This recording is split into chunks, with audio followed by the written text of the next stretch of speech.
పాట పాడుమా కృష్ణ పలుకుతేనే నొలుకునటుల మాటలాడుమా ముకుంద మనసు తీరగా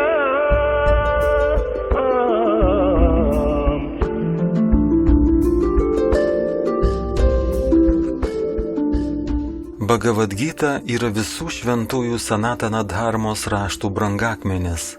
Nors ji sukurta praėjusioje jugoje ar epochoje, jos reikšmė peržengia laiko ir vietos ribas.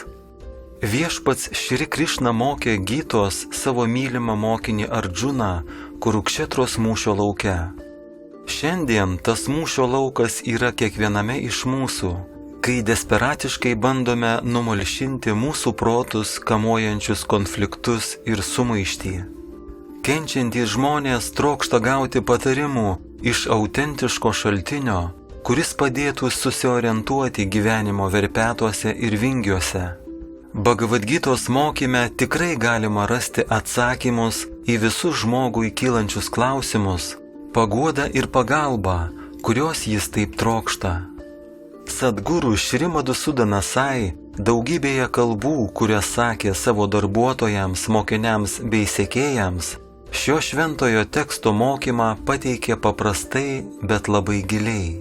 Šiuose kalbose gausu ištraukų, citatų, pasakojimų, istorijų ir nuorodų į įvairius Upanišadų tekstus.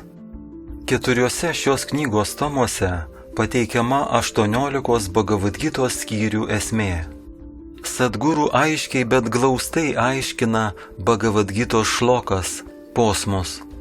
Šie išminties lobiai nebejotinai taps kelrodžiu žmonijai šiandien ir ateityje.